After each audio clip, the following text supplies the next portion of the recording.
the finals. The guy who he lost to is no longer in the tournament. Yep. It's all on him. So. All right, but we're going to now, like I said, guys, we're going to take this to Max so you can check out this amazing collection that we've been talking about. Max? All right, guys, we're still here at the Killer Instinct World Cup. How's everybody doing? Tournament's okay? All right.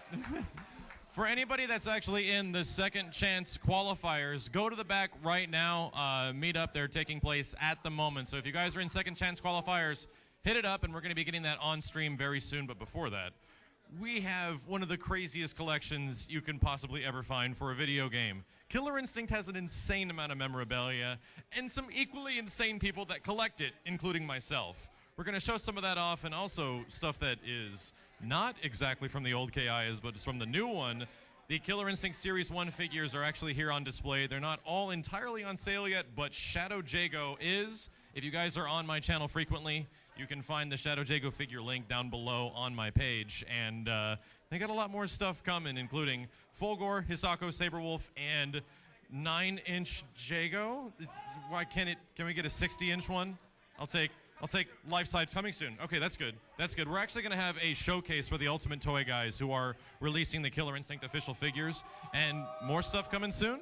More sneak previews coming a little bit later today, I think, so we're going to be back with them. But for now, you might notice a lot of older Killer Instinct memorabilia here, and I have a very important and special person that you guys all need to take a moment to say hi to. K0, come over here, man.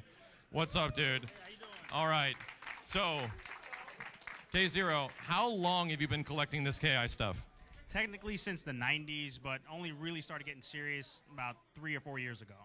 Okay, so like you actually started hunting things on eBay. You'd find something, you got to like look it down. I'm with you because I was like around the same thing where you like eventually get a job that can support like actually collecting Killer Instinct stuff, because some of this stuff is ridiculously rare. Like, how long would it take you to hunt down something that is semi-difficult to find? Like, how long would that take? It depends on, it's like a waiting game, you know what I mean? Sometimes it can take months, sometimes over a year. There's a couple of things that took over 2 years to wait on. That's okay. That's a long time. And there's good reason. Like, Killer Instinct stuff, when it came out back in the mid-90s, was at the peak of its popularity on the old Nintendo platforms. Now, of course, Rare moved over to Microsoft. There's new memorabilia for the new games, but the old games, it was like a year that they made some stuff, and then it was completely gone, and it didn't exist anymore. I want to take you guys on a brief little journey through some of the most ridiculous stuff that you might not have ever realized existed for KI, starting from the left over here. Now, check this out. This was the original Super Nintendo box art for KI. Now, this is a wall scroll, technically? It was a promotional banner they could hang from the ceiling, or they had a setup where you can actually hang it from the wall. And it's double-sided, so it's the same on both sides. I remember seeing these, and they're always ridiculously damaged. Like, kids would jump on them, I swear. And it's like, what have you done to this? And really, really rare on that side. We have a Killer Instinct 2 banner here as well. Old posters. Moving over here to the second table, though, is where things start to get pretty dang interesting. Now, Nintendo Power, way back in the day, had all these promotional items that you can purchase. They had, like, you know, you can buy posters and T-shirts and masks, like a freaking Fulgor mask. How long did it take to locate one that wasn't completely destroyed? It took 2 years. A good buddy of mine actually found it for me and hooked me up. So I remember this Fulgor mask. I actually had a friend that wore one in Halloween, and I swear in one Halloween it fell apart because they weren't made very well. Other than that, there was this promotional kit, which I never saw before you actually told me about it. It comes in this box, each with a promotional item for the different versions of KI that would come out back in 1995 for the Game Boy, for the Super Nintendo. How did you come across this thing? Because I didn't even know it existed. Well, I was cruising online looking to see if I can find any Killer Instinct stuff, and I saw the auction and it only had like 35 minutes left, and I said, oh no! And so I just kind of went for it, got it, and it was actually an EGM editor who had it. So he was just like digging through all the extra stuff that he had and just started selling it on eBay. That's pretty much your best bet to come across a lot of this stuff. Hey, you guys remember Pogs? Man, remember Pogs? Now they're back in KI form, sorta. I would only ever see these without the actual casing, and for geeks like myself, you'll notice that Orchid is the original black Orchid that doesn't have the redesign of the original green color. pretty awesome because you realize this came out before the game did. Also, when Jago wasn't actually a blue ninja and he was dressed in black. Yeah, there's a little notice things we're picking up on. Interesting story. You'll notice in the back, and that's an amazing condition, by the way. There's a Fulgore standee that is another. There's another one that's a bit bigger, you could say. That's about 7 feet tall. And interestingly enough, I randomly look for Killer Instinct memorabilia every once in a while and try to hunt stuff down. And K0 would help me out with certain items, and he would shoot them over to me, and we're like trying to find stuff, and I haven't gotten that, so he would let me know about it. Mystically, one day, I came across one of these guys, the giant 7-footers, who you all dudes might remember from my channel, is always in the background. I'm so sorry I showed this thing off. I was in a bid war, actually a snipe war on eBay with this dude, and I sniped it in the very end to only find out I just outbid my friend that was helping me. I'm like, oh my God, I feel so bad. And we're still trying to track one down, but the nice part about it is that it's got a home on the stream in the background at all times, but it's a monster. I swear it was not designed to be standing for more than a month. It just falls over. Other than that, there's a really cool memorabilia item that you would never find almost anywhere unless you were really keeping track with Killer Instinct Season 1. This is actually a signed banner of KI Season 1. Some of you guys might have seen it on my stream. I have like a really big one from the Double Helix dudes that originally made the first season of KI. Really awesome crew. And then the legacy is carried over to Iron Galaxy, and it's now all the way in Season 3. It's insane how many people have passed on like Killer Instinct throughout all the years. Which one do you think you've put the most time into now? Definitely the new Killer Instinct. Yeah, I find myself going back and playing the old ones on Xbox Live now that they actually have online. Moving on a bit, we have more of the console side of things on Table 3 over here. I can't believe this stuff is still going. It's insane, guys. There's some pretty cool stuff over here from the opening of Killer Instinct Season 1, which I believe Dan Fornes, who later went on to make the game Rivals of Aether, designed a card game around the opener to ender system for this. Where did you pick these up from? Actually, I had a buddy pick them up from Evo and then mail them to me. Oh, that's right. Yeah, they were at Evo 2013, and they were handing them out. I think that might have been one of the only opportunities you can find them. There was, yes, actually Killer Instinct Topps booster packs. It's a card game. It's not like collectible cards. It's actually a game. Okay. The big one that I wanted to highlight is in the very back. There's a Super Nintendo that came out for KI. Now this thing is in the greatest condition I think a console from the mid-90s can possibly be in. So how did you come across this? Was this another eBay find? Yep. It's pretty much all of this is eBay. Not all of it, but yeah, I found that, and I didn't realize what condition it was in until it arrived at my house. Wow. Yeah, that's actually amazing how good of condition that is.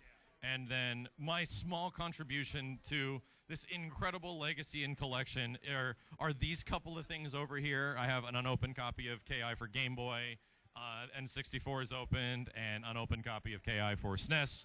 It's a very small contribution considering the insane stuff that's actually here.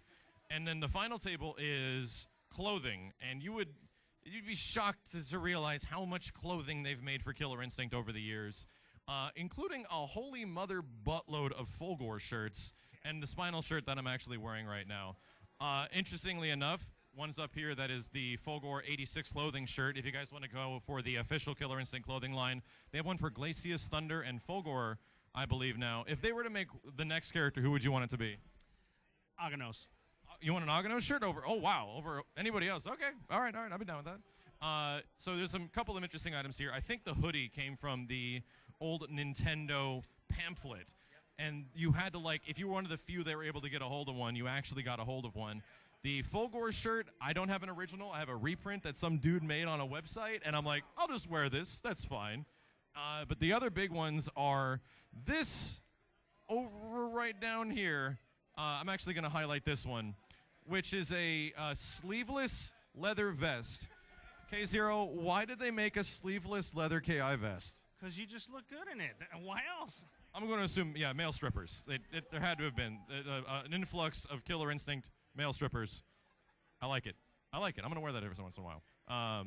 This one over here is the only other contribution I have, and I have no idea how I managed to get a Killer Instinct leather jacket. You guys might have seen this in some tournaments that I've joined and been to over the past couple of years. This is a KI leather jacket, which is one of the holy grails of video game memorabilia, and it's I'm more than lucky because you have a lot of crazy stories of how you've come across stuff, and I have a really crazy one where Robin Beanland contacted me a few years ago, who did the original music for KI, and wanted to contribute to me this jacket because it was like continuing the legacy of people that love KI, and I'm like, I never stopped, and it was Robin's first big game that he did music for, and such an incredibly nice dude. I took him out to dinner at E3, and such a nice guy. I can only wish him the best moving on to all the big stuff the X-Rare employees are working on right now. And that does about it for a whole mother load of Killer Instinct shirts, T-shirts, vests, and jackets. And then finally, there's a pretty interesting table over here, which is publications. Now, I'm going to be honest here. I think I might have read this book more than any book in my whole life. The Killer Instinct Player's Guide was one of the most valuable things in the world as a KI player. How much did you resort to reading this book for tips and stuff like that? I spent years reading it and studying it. It was amazing. Did you ever use the one for KI2? No, I did not. I didn't play KI2 very much. So yeah, KI2 Gold. There was one on N64. I think I might have that guide as well. I'm not too sure. I'll let you take a look at it to try to hunt one down if you need to. One of the funniest one is that there was a Killer Instinct comic series at the top, and if anybody has read these, you'll remember that there's an original story thing that actually got carried over to the new Killer Instinct, that Thunder's brother is Fulgore. So that Eagle, who's Thunder's brother, is indeed Fulgore that's been transformed by Ultratech. And that's actually canon now. And that was something that just popped up in one of these books. And I remember looking up like, who came up with this? And like fan fiction type stuff ended up being completely real. It's kind of hilarious. Other than that, which ones do you think are the ones you like the most out of all the publications? There's a lot of covers. Like this one's awesome. Probably the Game Fan one. I love the color for Riptor and Orchid. I haven't seen that artwork either. Wow. Yeah, and then the unauthorized edition, just because I don't know, they're just like flames. Wait a minute. Oh, so this is for Killer Instinct 1, right? Yeah. So that is a unauthorized, as in completely third-party guide for the original KI, and I think this one is another completely third-party guide from Brady Games from way back in the day. This is back when Nintendo made these official players guides. Let's just stick this right here next to the other one. And, man, there was Nintendo players guides for everything on SNES back in the day. And we'll all remember one of the greatest marketing plans for the original KI on Super Nintendo as well, the Meat page, who had the wonderful luxury of coming across the Ground Meat page. I don't know, man. There's a lot of very interesting marketing for games back in the day. Should we go back to that? Yeah.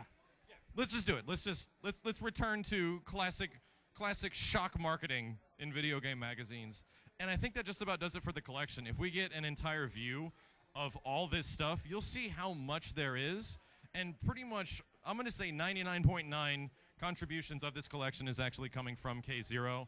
And as a guy that has been following KI his entire life, to another dude that I found has been covering it even more, it's pretty amazing. So, Zero, thank you so much, man. Seriously, thank you for coming out, bringing all this stuff to the KI World Cup.